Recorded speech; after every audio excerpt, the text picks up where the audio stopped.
Welcome back to news TV 84 break ਤੋਂ ਬਾਅਦ ਵੱਖ-ਵੱਖ ਪੰਥਕ ਵਿਸ਼ਿਆਂ ਤੇ ਅੱਜ ਅਸੀਂ ਗੱਲਬਾਤ ਕਰਾਂਗੇ ਡੈਲਸ ਟੈਕਸਸ ਤੋਂ ਸਿੱਖ ਯੂਥ ਆਫ ਅਮਰੀਕਾ ਦੇ ਸਰਦਾਰ ਸੰਤੋਖ ਸਿੰਘ ਜੀ ਨਾਲ ਜੋ ਕਿ ਇਸ ਵੇਲੇ ਸਾਨਾ ਫੋਨ ਲਾਈਨ ਤੇ ਜੁੜ ਚੁੱਕੇ ਨੇ।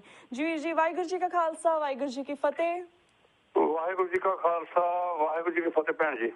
ਜੀ ਵੀਰ ਜੀ, ਅੱਜ ਅਸੀਂ ਸਭ ਤੋਂ ਪਹਿਲਾਂ ਤੁਹਾਨੂੰ ਇਹੀ ਜਾਣਨਾ ਚਾਹਾਂਗੇ ਵੀਰ ਜੀ, ਜਿੱਦਾਂ ਪੰਥ ਪ੍ਰਸਤ ਸਿੱਖ ਤਾਕਤ ਇਸ ਵੇਲੇ 3 ਹਿੱਸਿਆਂ ਦੇ ਵਿੱਚ ਵੰਡੀ ਗਈ ਹੈ। ਜਿਵੇਂ ਕਾਫੀ ਸਾਰੇ ਸਾਡੇ ਵੀਰ ਅਕਾਲੀ ਦਲ ਅੰਮ੍ਰਿਤਸਰ ਦੀ ਸਪੋਰਟ ਵਿੱਚ ਹਨ, ਦੂਸਰੇ ਪਾਸੇ ਸਾਡੇ ਵੀਰ ਬਿਹਤਰੀ ਚਾਹਣ ਵਾਲੇ ਪੰਥ ਦੀ ਬਿਹਤਰੀ ਚਾਹਣ ਵਾਲੇ ਆਮ ਆਦਮੀ ਦੀ ਹਮਾਇਤ ਕਰ ਰਹੇ ਨੇ, ਤੇ ਤੀਜੇ ਪਾਸੇ ਸਾਡੇ ਆਜ਼ਾਦੀ ਪਸੰਦ ਪੰਥਕ ਧਿਰਾਂ ਜਿਵੇਂ ਅਕਾਲੀ ਦਲ ਪੰਚ ਪ੍ਰਧਾਨੀ ਹੋਵੇ ਜਾਂ ਦਲ ਖਾਲਸਾ ਹੋਵੇ ਚੋਣਾਂ ਤੋਂ ਬਾਈਕਾਟ ਕਰ ਰਹੀਆਂ ਨੇ। ਪਰ ਆਪੋਜ਼ਿਟ ਸਾਈਡ ਤੇ ਕਾਂਗਰਸ ਤੇ ਬੀਜੇਪੀ ਹਿੰਦੂ ਤਾਂ ਵੀ ਜਿਹੜੀਆਂ ਵਿਚਾਰਧਾਰਾ ਤੇ ਡਟ ਕੇ ਖੜੇ ਹਨ।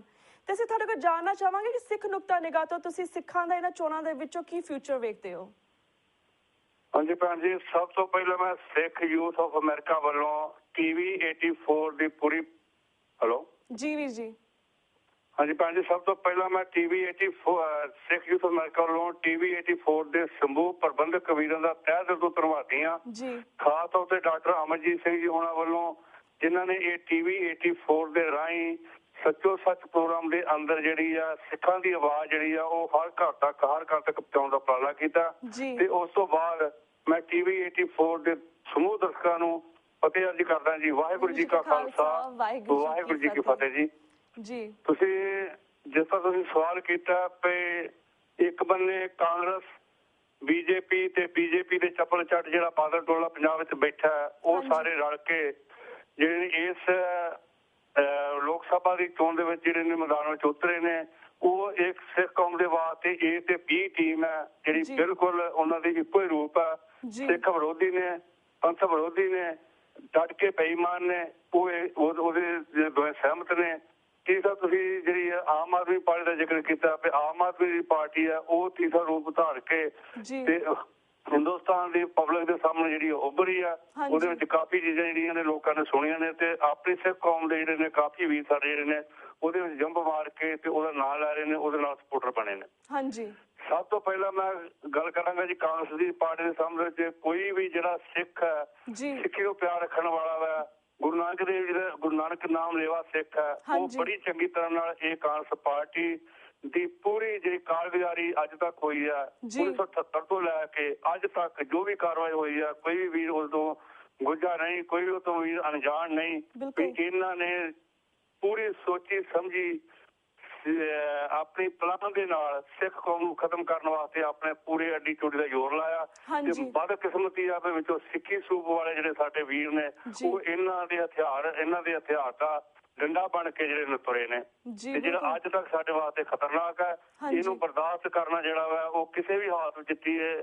1984 ਦੀ ਘਟਨਾ, 1978 ਦੀ ਘਟਨਾ, ਨਵੰਬਰ 1984 ਦਾ ਦਿੱਲੀ ਕਤਲੇਆਮ ਤੇ ਉਸ ਤੋਂ ਬਾਅਦ ਅੱਜ ਤੱਕ ਸਾਡੇ ਜੇਲ੍ਹਾਂ 'ਚ ਬਿਨਾਂ ਕਿਸੇ ਕਸੂਰ ਤੋਂ ਨਿਰਦੋਸ਼ ਸਿੱਖ ਡੱਕੇ ਨੇ, ਜਿਨ੍ਹਾਂ ਤੇ ਬਿਨਾਂ ਕਿਸੇ ਮਤਲਬ ਤੋਂ ਕੇਸਾਂ ਥੱਲੇ ਨਿਰਦੋਸ਼ ਡੱਕੇ ਨੇ ਤੇ ਜਿਹਨਾਂ ਦੀ ਸਜ਼ਾ ਵੀ ਪੂਰੀ ਹੋ ਚੁੱਕੀ ਹੈ ਉਹਨਾਂ ਨੂੰ ਨਹੀਂ ਛੱਡਿਆ। ਇਸ ਵਾਸਤੇ ਤੋਂ ਕੋਈ ਭੁਲੇਖਾ ਨਹੀਂ ਗਾ ਜੀ। ਕਿਸੇ ਵੀ ਹਾਲਤ ਤੋਂ ਜਿਹੜਾ ਸਿੱਖ ਕੌਮ ਹੈ ਦੀ ਸਿੱਖੀ ਨੂੰ ਪਿਆਰ ਕਰਨ ਵਾਲਾ ਜਿਹੜਾ ਗੁਰੂ ਨਾਨਕ ਨਾਮ ਲੇਵਾ ਸਿੱਖ ਹੈ, ਗੁਰੂ ਨਾਨਕ ਦੇਵ ਜੀ ਨੂੰ ਕਿਸੇ ਨੂੰ ਵੀ ਯਾਦ ਕਰਦਾ, ਉਹਨੂੰ ਕਿਸੇ ਵੀ ਹਾਲਤ ਵਿੱਚ ਇਹਨਾਂ ਨੂੰ ਮੂੰਹ ਨਹੀਂ ਲਾਉਣਾ ਚਾਹੀਦਾ।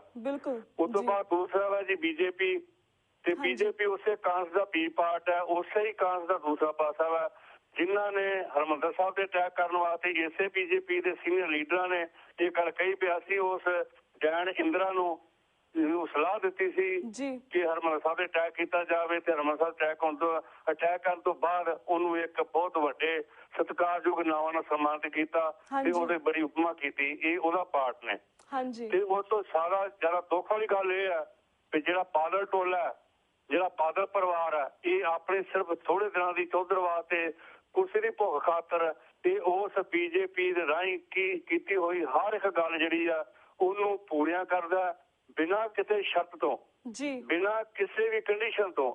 ਇਹ ਉਸ BJP ਨੂੰ ਸਪੋਰਟ ਕਰ ਰਹੇ ਨੇ, ਉਸ BJP ਨੂੰ ਜਿਹੜੀ ਆ ਉਹਨੂੰ ਆਪਣੇ ਸਿਰ ਤੇ ਬਿਠਾ ਰਹੇ ਨੇ। ਉਹ ਮੋਦੀ ਵਰਗਾ ਇਨਸਾਨ ਜਿਹੜਾ ਗੁਜਰਾਤ ਦੇ ਵਿੱਚੋਂ ਸਿੱਖਾਂ ਨੂੰ ਜਾੜ ਰਿਹਾ, ਸਿੱਖਾਂ ਦੇ ਨਾਲ ਜਿਹੜੇ ਅੱਗੇ ਘੱਲੂਘਾਰੇ 3 ਵਾਪਰੇ ਨੇ, ਚੌਥਾ ਉੱਥੇ ਉਹਨਾਂ ਨੂੰ ਉੱਥੇ ਤੀਜੇ ਘੱਲੂਘਾਰੇ ਦੇ ਤਹਿਤ ਉਹਨਾਂ ਨੂੰ ਸਜ਼ਾਵਾਂ ਮਿਲ ਰਹੀਆਂ ਨੇ ਤੇ ਇਹ ਜਿਹੜਾ ਬਾਦਲ ਕੋੜਮ ਹੈ ਇਹ ਉਸ BJP ਦੀ ਬਿਨਾਂ ਕਿਸੇ ਸ਼ਰਤ ਤੇ ਸਪੋਰਟ ਕਰ ਰਿਹਾ। ਕਿਸੇ ਵੀ ਹਾਲਤ ਵਿੱਚ ਬੀਜੇਪੀ ਦਾ ਕੋਈ ਵੀ ਕਿਤੇ ਕੈਂਡੀਡੇਟ ਹੈ ਜਾਂ ਇਹ ਜਿਹੜਾ ਬੀਜੇਪੀ ਦਾ ਚੱਪਲ ਝੱਟ ਬਣਿਆ ਬਾਦਲ ਕੋਟਵਾ, ਇਹਨੂੰ ਮੂੰਹ ਨਹੀਂ ਲਾਉਣਾ ਚਾਹੀਦਾ। ਸਿੱਖ ਕੌਮ ਦੀ ਸਭ ਤੋਂ ਵੱਡੀ ਜਿਹੜੀ ਡਿਮਾਂਡ ਸੀਗੀ ਜਾਂ ਡਿਮਾਂਡ ਹੈ ਅੱਜ ਵੀ, ਤੇ ਅੰਮ੍ਰਿਤਸਰ ਸ਼ਹਿਰ ਨੂੰ ਪੁੱਤਰ ਸ਼ਹਿਰ ਦਾ ਦਰਜਾ ਕਰਾਰ ਦੇਣਾ ਚਾਹੀਦਾ। ਤੇ ਇਹਨਾਂ ਨੇ ਪੂਰੀ ਪਲਾਨ ਦੇ ਵਿੱਚ ਦਿੱਲੀ ਤੋਂ ਲਿਆ ਕੇ ਇੱਕ ਵਿਗੜੀ ਆਤਮਾ ਜਿਹਦਾ ਸਿੱਖੀ ਦੇ ਨਾਲ ਬਿਲਕੁਲ ਸਿੱਖ ਦੇ ਵਿਰੋਧੀ ਕਾਰਵਾਈ ਕਰਦਾ, ਸਿੱਖੀ ਸਰੂਪ ਵਾਲਾ ਵੀ ਇਹਨਾਂ ਨੂੰ ਬੰਦਾ ਨਹੀਂ ਮਿਲਿਆ ਜਦੋਂ ਇੱਕ ਅੰਮ੍ਰਿਤਸਰ ਦੇ ਉਸ ਪੁੱਤਰ ਸ਼ਹਿਰ ਦੇ ਉੱਤੋਂ ਇੱਕ ਕੈਂਡੀਡੇਟ ਅਨਾਉਂਸ ਕਰਦੇ, ਇਹਨਾਂ ਨੇ ਉਹ ਵੀ ਨਹੀਂ ਕੀਤਾ। ਇਸ ਵਾਸਤੇ ਸਾਰੀ ਸਿੱਖ ਕੌਮ ਨੂੰ ਬੇਨਤੀ ਕੀਤੀ ਜਾਂਦੀ ਹੈ, ਸਾਰੀ ਸਿੱਖ ਕੌਮ ਬੜੀ ਚੰਗੀ ਤਰ੍ਹਾਂ ਜਾਣਦੀ ਆ ਵੀ ਬੀਜੇਪੀ ਜਿਹੜੀ ਹੈ ਇਹ ਕਾਂਗਰਸ ਦਾ ਹੀ ਬੀ ਰੂਪ ਹੈ ਤੇ ਇਹਨਾਂ ਨੂੰ ਮੂੰਹ ਲਾਉਣਾ ਬਿਲਕੁਲ ਠੀਕ ਨਹੀਂ। ਤੀਸਰੀ ਪਾਰਟੀ ਜਿਹੜੀ ਤੁਸੀਂ ਕੀ ਆ ਵੀ ਜਿਹੜੀ ਆਮ ਅੱਜ ਚਰਚਾ ਦਾ ਵਿਸ਼ਾ ਵੀ ਬਣੀ ਆ ਤੇ ਸਾਡੇ ਕਈ ਸੁਹਿਰਦ ਸੋਚ ਰੱਖਣ ਵਾਲੇ ਪੜ੍ਹੇ ਲਿਖੇ ਨੌਜਵਾਨ ਵੀਰ, ਪੜ੍ਹੇ ਲਿਖੇ ਵੀਰ ਜਿਹੜੇ ਨੇ ਉਹ ਇਸ ਆਮ ਆਦਮੀ ਪਾਰਟੀ ਨੂੰ ਜੰਪ ਕਰਕੇ ਤੇ ਉਹਨੂੰ ਇੱਕ ਬਹੁਤ ਉੱਚਾ ਆਦਰਸ਼ ਮੰਨ ਕੇ ਤੇ ਉਹਦੇ ਵਿੱਚ ਜਿਹੜੀ ਆ ਉਹਦਾ ਬੜਾ ਪ੍ਰਚਾਰ ਕਰ ਰਹੇ ਨੇ। ਉਹ ਆਪਣੇ ਕੇਜਰੀਵਾਲ ਸਾਹਿਬ ਜਿਹੜੇ ਨੇ ਉਹ ਇੱਕ ਬੜੇ ਚੰਗੇ ਸੁਲਝੇ ਇਨਸਾਨ, ਇਮਾਨਦਾਰ ਇਨਸਾਨ ਹੋ ਸਕਦੇ ਨੇ, ਚੰਗੇ ਇਨਸਾਨ ਹੋ ਸਕਦੇ ਨੇ, ਜਿਨ੍ਹਾਂ ਦੀ ਕੋਈ ਵੀ ਚੰਗਾ ਇਨਸਾਨ ਜਿਹੜਾ ਉਹ ਕਦਰ ਕਰਦਾ। ਪਰ ਸਿੱਖਾਂ ਦੇ ਹੱਕ ਵਿੱਚ ਜੋ ਸਿੱਖਾਂ ਦੀ ਡਿਮਾਂਡ ਹੈ, ਜੋ ਸਿੱਖਾਂ ਦੀ ਖਾਹਿਸ਼ ਹੈ, 20ਵੀਂ ਸਦੀ ਦੇ ਮਹਾਨ ਸਿੱਖ ਸੰਤ ਜਰਨੈਲ ਸਿੰਘ ਖਾਲਸਾ ਭਿੰਡਰਾਂ ਵਾਲਿਆਂ ਦੇ ਵਚਨ ਕਿਸੇ ਵੀ ਸਿੱਖ ਨੂੰ ਭੁਲਾਣੇ ਨਹੀਂ ਚਾਹੀਦੇ, ਭੁਲਾਏ ਨਹੀਂ ਜਾ ਸਕਦੇ। ਜਿਹੜੇ ਸੰਤਾਂ ਨੇ ਗੱਲ ਕਹੀ ਸੀ ਜਦੋਂ ਹਰਿਮੰਦਰ ਸਾਹਿਬ ਦੀ ਪੁੱਤਰ ਧਰਤੀ ਦੇ ਉੱਪਰ ਇਸ ਹਿੰਦੁਸਤਾਨ ਦੀ ਹਕੂਮਤ ਦੇ ਆਰਮੀ ਦੇ ਪੈਰ ਪੈਣਗੇ, ਉਸ ਦਿਨ ਖਾਲਿਸਤਾਨ ਦੀ ਨੀਂਹ ਰੱਖੀ ਜਾਏਗੀ। ਤੇ ਹਰ ਇੱਕ ਸੋਝੀ ਰੱਖਣ ਵਾਲਾ ਵੀਰ ਇਹ ਬੜੀ ਚੰਗੀ ਤਰ੍ਹਾਂ ਜਾਣਦਾ ਤੇ ਸਿੱਖ ਕੌਮ ਦੇ ਮਸਲਿਆਂ ਦਾ ਇੱਕੋ ਇੱਕ ਹੱਲ ਹੈ ਖਾਲਿਸਤਾਨ। ਤੇ ਖਾਲਿਸਤਾਨ ਦੀ ਪ੍ਰਾਪਤੀ ਤੋਂ ਬਿਨਾਂ ਸਿੱਖਾਂ ਦਾ ਕੋਈ ਇਲਾਜ ਨਹੀਂ। ਇਹ ਕੇਜਰੀਵਾਲ ਸਾਹਿਬ ਨੇ ਜਿੱਦਾਂ ਮੈਂ ਪਹਿਲਾਂ ਕਿ ਆਪਣੇ ਚੰਗੇ ਇਨਸਾਨ ਹੋ ਸਕਦੇ ਨੇ, ਇਮਾਨਦਾਰ ਹੋ ਸਕਦੇ ਨੇ, ਸੱਚੇ ਹੋ ਸਕਦੇ ਨੇ, ਪਰ ਇਹਨਾਂ ਦੇ ਕੋਲੋਂ ਜਿਹੜੀ ਆ ਸਿੱਖ ਕੌਮ ਵਾਸਤੇ ਵੱਖਰੇ ਰਾਜ ਖਾਲਿਸਤਾਨ ਦੀ ਪ੍ਰਾਪਤੀ ਦੀ ਕੋਈ ਆਸ ਨਹੀਂ ਕੀਤੀ ਜਾ ਸਕਦੀ। ਸਾਰੇ ਮੇਰੇ ਵੀਰ ਇਸ ਚੀਜ਼ ਨੂੰ ਬੜੀ ਚੰਗੀ ਤਰ੍ਹਾਂ ਜਾਣਦੇ ਨੇ। ਉਹ ਹੀ ਜਿਹੜਾ ਵਾ ਭਾਰਤ ਮਾਤਾ ਦੇ ਗਾਉਣ ਵਾਲਾ ਵਾ ਤੇ ਉਸੇ AP ਦੇ ਪਾਰਟ ਦੇ ਵਿੱਚੋਂ ਤੀਸਰਾ ਇੱਕ ਪਾਰਟ ਨਿਕਲਿਆ। ਤੇ ਇਸ ਵਾਰ ਜਿਹੜੇ ਸਾਡੇ ਸਿੱਖ ਵੀਰ ਨੇ ਉਹਨਾਂ ਨੂੰ ਆਪਣੇ ਸਿੱਖ ਰਾਜ ਖਾਲਿਸਤਾਨ ਤੋਂ ਘੱਟ ਵਾਲੀ ਕੋਈ ਵੀ ਜਿਹੜੀ ਕੰਡੀਸ਼ਨ ਹੈ ਉਹਦੇ ਨਾਲ ਉਹਨਾਂ ਦੀ ਸੰਤੁਸ਼ਟੀ ਨਹੀਂ ਹੋਈ ਤੇ ਨਹੀਂ ਹੋਣੀ ਚਾਹੀਦੀ। ਤੇ ਸਾਰੇ ਸਿੱਖਾਂ ਨੂੰ ਇਹ ਬੇਨਤੀ ਕੀਤੀ ਜਾਂਦੀ ਵੀ ਇਸ ਵੇਲੇ ਜਿਹੜਾ ਤੁਸੀਂ ਜ਼ਿਕਰ ਕੀਤਾ ਵੀ ਸਿੱਖ ਕੌਮ ਜਿਹੜੀ ਆ ਉਹ ਵੀ ਤਿੰਨਾਂ ਹਿੱਸਿਆਂ ਵਿੱਚ ਵੰਡੀ ਜਾ ਚੁੱਕੀ ਆ। ਕੁਝ ਜਿਹੜੇ ਨੇ ਮੇਰੇ ਵੀਰ ਜਿਹੜੇ ਹਾਲਾਤਾਂ ਨੂੰ ਵੇਖਦਿਆਂ ਹੋਇਆ, ਕਿਉਂਕਿ ਇਹ ਇੱਕ ਪਾਸੇ ਪੂਰੇ ਬੇਈਮਾਨ, ਕਰਪਟ ਤੇ ਮਾਇਆਧਾਰੀ ਦੋਵੇਂ ਗਰੁੱਪ ਜਿਹੜੇ ਨੇ ਉਹ ਮੈਦਾਨ ਦੇ ਵਿੱਚ ਨੇ, ਜਿਨ੍ਹਾਂ ਦਾ ਕੰਪੀਟੀਸ਼ਨ ਕਰਨਾ ਜਿਹੜਾ ਵਾ ਜਿਸ ਤਰ੍ਹਾਂ ਪੰਜ ਪ੍ਰਧਾਨੀ ਦੇ ਵੀਰਾਂ ਨੇ ਉਹਦੇ ਵਿੱਚ ਇਸ ਵੇਲੇ ਇਸ ਟਾਈਮ ਤੇ ਇਲੈਕਸ਼ਨ ਕਰਨਾ ਜਿਹੜਾ ਜਾਇਜ਼ ਨਹੀਂ ਸਮਝਿਆ। ਤੇ ਸ਼ਾਇਦ ਜੇ ਅਸੀਂ ਉਸ ਖਾਲਿਸਤਾਨ, ਜੇ ਅਸੀਂ ਉਸ ਇੰਡੀਆ ਦੇ ਸੰਵਿਧਾਨ ਦੇ ਵਿੱਚ ਵਿਸ਼ਵਾਸ ਨਹੀਂ ਰੱਖਦੇ, ਸਾਡੇ ਰਾਜੂ ਆਣਿਆਂ ਨੇ, ਸਾਡੇ ਦਿਲਾਵਰ ਸਿੰਘ ਨੇ ਬੜਾ ਕਲੀਅਰ ਕੀਤਾ ਵੀ ਸਾਨੂੰ ਜਿਹੜਾ ਸਿੱਖ ਕੌਮ ਦੇ ਸੰਵਿਧਾਨ ਦੇ ਰਾਹੀਂ ਸਾਨੂੰ ਕੋਈ ਵੀ ਇਨਸਾਫ ਦੀ ਆਸ ਨਹੀਂ। ਤੇ ਜੇ ਅਸੀਂ ਇਲੈਕਸ਼ਨ ਲੜਦੇ ਹਾਂ ਤੇ ਉਸ ਸੰਵਿਧਾਨ ਦੇ ਅੰਦਰ ਸਾਨੂੰ ਇਲੈਕਸ਼ਨ ਲੜਨੀ ਪੈਂਦੀ ਆ।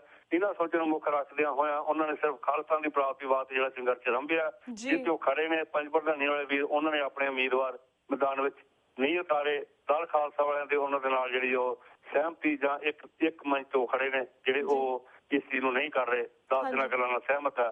ਪਰ ਦੂਸਰੇ ਪਾਸੇ ਜਿਹੜੇ ਖਾਲਿਸਤਾਨ ਦੀ ਪ੍ਰਾਪਤੀ ਵਾਸਤੇ ਲੰਮੇ ਸਮੇਂ ਤੋਂ ਸੰਘਰਸ਼ ਕਰਦੇ ਆ ਰਹੇ ਸਿਮਰਜੀਤ ਸਿੰਘ ਜੀ ਮਾਨ, ਅਕਾਲੀ ਦਲ ਅੰਮ੍ਰਿਤਸਰ ਦੇ ਸਮੂਹ ਸੇਵਾਦਾਰ ਜਿਹੜੀ ਇਸ ਵੇਲੇ ਵੀ ਪੂਰੇ ਪੰਜਾਬ ਦੇ ਵਿੱਚ ਆਪਣੇ ਕੈਂਡੀਡੇਟ ਖੜੇ ਕਰਕੇ ਇਸ ਹਿੰਦੁਸਤਾਨ ਤੋਂ ਆਪਣੇ ਖਾਲਿਸਤਾਨ ਦੀ ਪ੍ਰਾਪਤੀ ਵਾਸਤੇ ਜਦੋਜਹਿਦ ਕਰ ਰਹੇ ਨੇ। ਤੇ ਦਾਸ ਵੱਲੋਂ ਸਾਰੇ ਸਿੱਖ ਵੀਰਾਂ ਨੂੰ ਇਹ ਸਪੈਸ਼ਲ ਤੌਰ ਤੇ ਬੇਨਤੀ ਆ, ਪੂਰੀ ਸਿੱਖ ਯੂਥ ਅਮਰੀਕਾ ਵੱਲੋਂ ਸਾਰੇ ਸਿੱਖਾਂ ਨੂੰ ਹੱਥ ਜੋੜ ਕੇ ਪੂਰਨ ਬੇਨਤੀ ਆ ਤੇ ਜਦੋਂ ਜਿੱਥੇ ਵੀ ਕਿਤੇ ਖਾਲਿਸਤਾਨ ਦੀ ਪ੍ਰਾਪਤੀ ਵਾਸਤੇ ਖਾਲਿਸਤਾਨ ਦੀ ਸੋਚ ਨੂੰ ਅੱਗੇ ਰੱਖ ਕੇ ਕੋਈ ਵੀ ਕੈਂਡੀਡੇਟ ਇਸ ਲੋਕ ਸਭਾ ਦੇ ਮੈਦਾਨ ਦੇ ਵਿੱਚ ਉਤਰਿਆ, ਲੋਕ ਸਭਾ ਦੇ ਮੈਦਾਨ ਦੇ ਵਿੱਚ ਉਹਨਾਂ ਨੇ ਆਪਣੇ ਕੈਂਡੀਡੇਟ ਬਣੇ ਨੇ, ਸਾਡਾ ਸਾਰਾ ਫਰਜ਼ ਬਣਦਾ ਕਿ ਅਸੀਂ ਉਹਨਾਂ ਨੂੰ ਆਪਣੇ ਹਰ ਤਰੀਕੇ ਦੇ ਨਾਲ ਸਪੋਰਟ ਕਰਕੇ ਉਹਨਾਂ ਨੂੰ ਕਾਮਯਾਬ ਕਰੀਏ ਤਾਂ ਕਿ ਸਿੱਖ ਰਾਜ ਦੀ ਪ੍ਰਾਪਤੀ ਜਿਹੜੀ ਆ ਜਲਦੀ ਤੋਂ ਜਲਦੀ ਹੋ ਸਕੇ। ਬਿਲਕੁਲ ਬਿਲਕੁਲ ਵੀਰ ਜੀ, ਜਿਸ ਤਰ੍ਹਾਂ ਤੁਸੀਂ ਕਿਹਾ ਕਿ ਤੁਹਾਡੇ ਜਥੇਬੰਦੀ ਐਂਡ ਤੁਸੀਂ ਤੇ ਜਿਹੜੇ ਸਾਡੇ ਸਿੱਖ ਸੰਗਤਾਂ ਨੂੰ ਉਹਨਾਂ ਨੂੰ ਆਪਣੇ ਵੀਰ ਸਿਮਰਨਜੀਤ ਸਿੰਘ ਮਾਨ ਜੀ ਨੂੰ ਹੀ ਵੋਟ ਪਾ ਕੇ ਜਿਤਾਉਣਾ ਚਾਹੀਦਾ, ਰਾਈਟ ਵੀਰ ਜੀ? ਜੀ ਤੇ ਵੀਰ ਜੀ ਐਕਚੁਅਲੀ ਸਾਡਾ ਹੁਣ ਵਕਤ ਸਮਾਪਤੀ ਵੱਲ ਜਾ ਰਿਹਾ। ਤੁਹਾਡਾ ਬਹੁਤ ਬਹੁਤ ਸ਼ੁਕਰੀਆ ਕਿ ਤੁਸੀਂ ਇਹ 2014 ਦੀਆਂ ਚੋਣਾਂ ਬਾਰੇ ਆਪਣੇ ਵਿਚਾਰ ਦੱਸੇ, ਸਾਡੇ ਸਿੱਖ ਸੰਗਤਾਂ ਦੇ ਰੂਬਰੂ ਹੋਏ। ਤੇ ਵੀਰ ਜੀ ਆਪਣੇ ਅਗਲੇ ਸਵਾਲਾਂ ਲਈ ਅਸੀਂ ਤੁਹਾਨੂੰ ਫਿਰ ਤੋਂ ਸਿੱਖ ਸੰਗਤਾਂ ਦੇ ਰੂਬਰੂ ਕਰਵਾਵਾਂਗੇ, ਪਰ ਅੱਜ ਅਸੀਂ ਤੁਹਾਡੇ ਕੋਲ ਇੱਥੇ ਇਜਾਜ਼ਤ ਲੈਂਦੇ ਹਾਂ ਜੀ। ਵਾਹਿਗੁਰੂ ਜੀ ਕਾ ਖਾਲਸਾ, ਵਾਹਿਗੁਰੂ ਜੀ ਕੀ ਫਤਿਹ। ਵਾਹਿਗੁਰੂ ਜੀ ਕਾ ਖਾਲਸਾ, ਵਾਹਿਗੁਰੂ ਜੀ ਕੀ ਫਤਿਹ ਭੈਣ ਜੀ।